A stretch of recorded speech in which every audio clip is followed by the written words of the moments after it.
8h19, on n'est pas forcément d'accord ce matin avec Éric Zemmour. Bonjour Éric. Bonjour.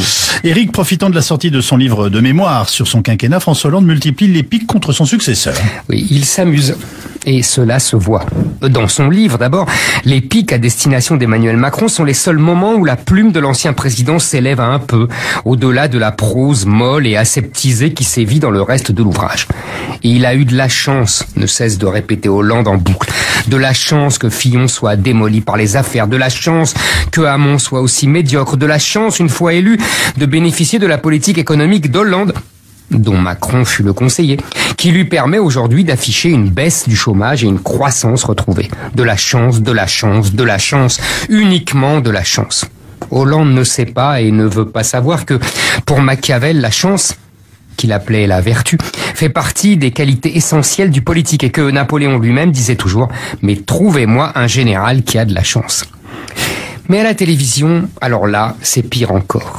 L'œil d'Hollande s'allume, sa bouche sourit de contentement quand il balance ses commentaires vachards sur le président des très riches, ou pire encore, l'allusion sexuelle à la passivité du président français face au grand mal dominant incarné par Donald Trump. Jamais Nicolas Sarkozy, qui passe pourtant auprès des bien-pensants de gauche pour un monstre de vulgarité, n'avait été aussi acide et cruel envers Hollande, président. Mais justement, Éric, comment expliquez-vous cette férocité particulière ? C'est un classique politique. On déteste davantage les successeurs qui viennent de votre camp que ses adversaires. On se souvient que Chirac a encouragé publiquement Hollande en 2012, annonçant qu'il voterait en sa faveur, aux grandes dames de Sarkozy qui s'en est plaint amèrement à Bernadette, en dépit des efforts vains de leur fille Claude pour faire passer la provocation de l'ancien président pour de l'humour corrézien. François Mitterrand avait humilié Michel Rocard quand il était à Matignon et lui a lancé tapis dans les pattes aux européennes de 94 pour le tuer avant la présidentielle de 95. Le général de Gaulle lui-même, retiré à la Boisserie après son départ de l'Élysée en 1969, donnait pour consigne à ses visiteurs de bien préciser qu'il n'y avait rien de commun entre lui et son successeur, qu'il n'inspirait ni ne cautionnait aucun acte de Georges Pompidou. C'est la loi de la politique. En tout pays, en tout siècle, un prédécesseur est un médiocre et un successeur est un usurpateur. Qui plus est, Hollande est un sortant, pas un perdant. Macron ne l'a pas battu. Il insiste lourdement là-dessus dans son livre. Pas battu, sous-entendu, à la loyale, d'homme à homme, mais roulé, floué, circonvenu, et on arrêtera là la procession des synonymes qui pourraient nous conduire comme Hollande sur une pente grivoise. Le vieux routier qui avait réussi à survivre dans la jungle des éléphants du Parti socialiste s'est fait rouler dans la farine par un blanc-bec qu'il avait adopté comme son fils. C'est cela qu'Hollande ne se pardonne pas et lui fait payer. Il aurait dû se méfier. C'est vieux comme le monde, comme disait Jules César à son fils adoptif Brutus, qui ne fut pas le dernier des assassins à lui planter sa dague dans le cœur. Toi aussi, mon fils. Éric Zemmour. Pour des sujets souvent clivants comme l'ouverture de la PMA, la procréation médicalement assistée, aux femmes seules et aux couples de femmes. Et bien c'est dans ce contexte que notre invité a décidé de prendre la parole. Le professeur François Oliven est gynécologue obstétricien. Il publie pour la PMA un essai choc en faveur de cette ouverture. Il nous le présente dans un instant sur RTL. Bonjour François Oliven. Bonjour. Merci d'être avec nous ce matin sur RTL. Vous êtes gynécologue obstétricien, l'un des grands spécialistes français de la reproduction. Vous publiez un véritable coup de gueule intitulé « Pour la PMA » aux éditions Jean-Claude Lattès. Le livre sort demain. Le titre est une affirmation, François Oliven. Pourquoi prendre à ce point parti dans un débat qui est difficile et qui, vous savez, divise une partie des Français ? Mais parce que je trouve qu'il y a beaucoup de contre-vérités qui sont avancées.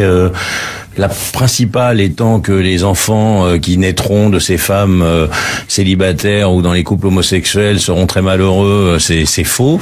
Là, c'est le scientifique qui parle. Les études montrent que ce n'est pas vrai. Deuxièmement... Je vous cite, excusez-moi, dans le livre. Soutenir que ces enfants, ceux qui sont nés d'une PMA, seront malheureux ou déséquilibrés est faux. On peut dire ce que l'on ne sait pas, ou plutôt on n'en sait pas assez. Mais vous accordez d'une certaine façon un bénéfice du doute au doute lui-même. Alors, vous comprenez ma question? Oui, tout à fait, mais je crois qu'il faut bien distinguer les couples homosexuels, où là il y a beaucoup d'études de femmes. Beaucoup d'études montrent que ces enfants vont bien. Une trentaine d'études, elles sont toutes citées.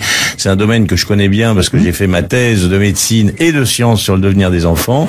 Et les femmes célibataires, où là, il y a un peu plus de débat, il y a moins d'études, et on pense que c'est pas toujours favorable. Donc je crois qu'il faut bien distinguer les deux. Mais globalement, ces enfants, finalement, et en tant que père, c'est vrai que ça me surprend, parce que moi, je pensais également qu'il faudrait peut-être un père, mais la réalité, c'est pas ça. La réalité des études scientifiques, pas des affirmations basées sur des croyances, mais la réalité, c'est pas ça. J'insiste, vous avez consacré 25 années de votre vie à l'assistance médicale à la procréation, bref, à l'aide des parents pour avoir des enfants. Vous êtes parti dans ce dossier sans a priori. Non, ni moraux, ni politiques, ni religieux. Vous comprenez ma question? Oui, tout à fait. Sans a priori, et surtout en rencontrant ces gens, je les rencontre, parce que j'entends aussi que c'est un désir égoïste, que c'est le droit à l'enfant. Pas du tout. Toutes ces femmes veulent simplement avoir un enfant comme toutes les autres femmes. Et finalement, leur choix sexuel ou leur choix de vie, ou si elles n'ont pas rencontré d'hommes, moi je rencontre pas des femmes célibataires qui viennent comme ça, là, sans avoir réfléchi. D'ailleurs, la plupart qui viennent se posent des questions, elles n'ont pas encore fait leur choix. Et je crois qu'il faut respecter ce désir. Et je voudrais rajouter, le comité d'éthique, à 2 reprises, en 2011 et en 2018, alors avec des membres tout à fait différents et ayant réuni des spécialistes, a conclu favorablement. Donc il n'y a pas que moi qui pense ça, c'est que le résumé des experts est plutôt en faveur de cette autorisation. Alors vous êtes quelqu'un de pondéré et je dirais même de calme, et pourtant vous employez des termes que je n'imaginais pas dans votre bouche et même dans votre plume. Ça suffit, foutez-leur la paix, dites-vous, à tous les anti-PM que vous qualifiez de minorité qui entend réguler la vie des autres.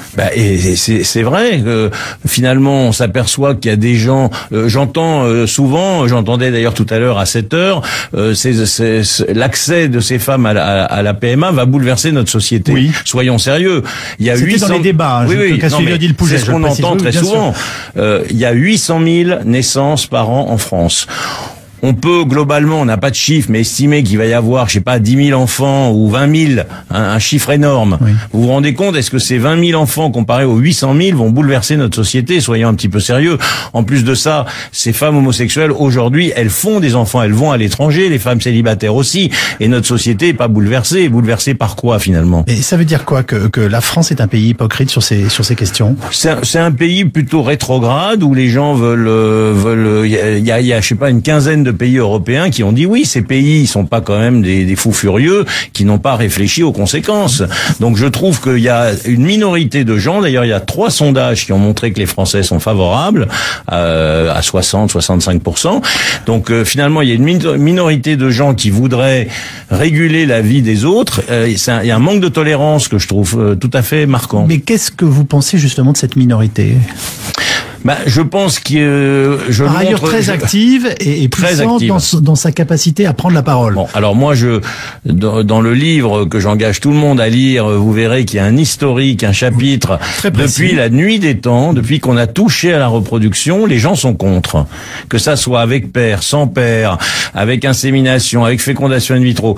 Donc il y a l'idée d'aller contre la nature qui est l'argument principal que franchement je trouve n'a aucun sens, parce que c'est des êtres humains, c'est des femmes qui se trouvent dans une situation de leur vie où elles ont envie, comme d'autres femmes, d'avoir des enfants, et il faut, à mon sens, avoir une certaine tolérance et un respect. On l'entendait aussi dans le reportage d'Odile Pouget, très souvent, ceux qui sont défavorables à la PMA disent, alors si on fait passer la PMA, après, naturellement, on ira à la GPA. Voilà, alors cet argument aussi... Vous y êtes favorable à la GPA? Alors, je suis favorable à une certaine forme de GPA. C'est-à-dire une GPA qu'on a appelée éthique, auquel certains ne croient pas, c'est-à-dire sans la mercantilisation des mères porteuses, donc c'est un peu utopique, je le reconnais. Comment c'est possible d'échapper à la marchandisation? Parce qu'il y a des femmes qui sont capables de porter un enfant pour une autre femme par générosité, et ça existe depuis la nuit des temps. Mais pour revenir à votre question, et cet argument PMA égale GPA, exactement. Moi je n'y crois pas du tout pour une raison très simple.